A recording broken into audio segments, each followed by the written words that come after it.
प्रत्येक आतंकवादी हा मुसलमानच का असतो?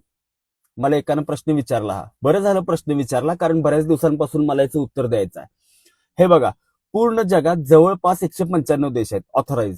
त्यातले जवळपास 57-56च्या आसपास मुस्लिम मेजॉरिटी कंट्रीज आहेत. आता तुम्ही भारताविरुद्ध कट रचलेले किती मुस्लिम राष्ट्र बघितले?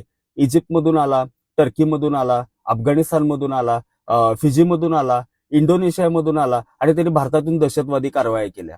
तुम्हाला आतंकवादी फक्त पाकिस्तानमधलेच बघायला मिळणार. आणि हा जो तुमच्या डोक्यात डाऊट आहे की प्रत्येक आतंकवादी हा मुसलमानच का असतो, याच्या मागे सुद्धा पाकिस्तानच आहे.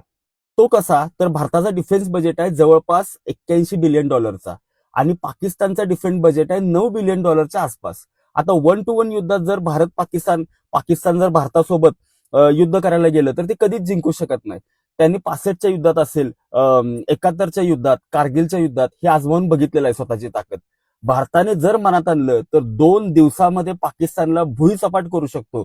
आणि हे हळूहळू तिथल्या राज्यकर्त्यांच्या, आर्मी चीफच्या लक्षात आलेलं आहे की भारतासोबत आपण डायरेक्टली वॉरमध्ये 1 to 1 कधीच जिंकू शकत नाही. म्हणून पाकिस्तानने विचार केला की आपण डायरेक्टली नाही तर आता इनडायरेक्टली वॉर लढू शकतो. आता त्या इनडायरेक्टली वॉरला म्हणतात प्रॉक्झी वॉर.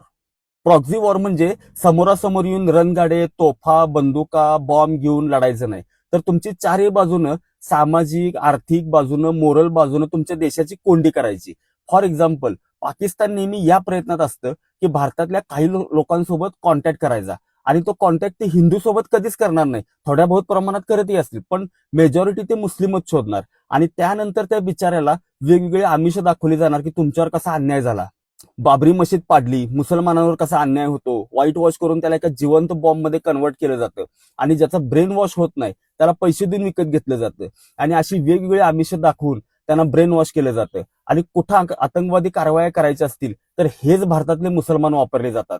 डायरेक्ट पाकिस्तानचे वापरले तर पाकिस्तानचं नाव समोर येईल आणि इंटरनॅशनल बदनामी होईल. आणि याचे दोन फायदे आहेत. एक तर डायरेक्टली पाकिस्तानचं नाव येणार नाही, आणि भारतातलेच मुसलमान बघा की बघा तुमचे भाऊ ज्याला आम्ही भाऊ म्हणतो, तोच भारतातला मुसलमान हा तुमच्या देशातल्या नागरिकांवर कसा आतंकवादी हल्ला करतोय आणि तुमच्या देशातल्या लोकांचे जीव घेतोय. आणि हळूहळू इमेज बिघडली जाणार. हळूहळू अशा तऱ्हेनं पूर्ण समाज बदनाम.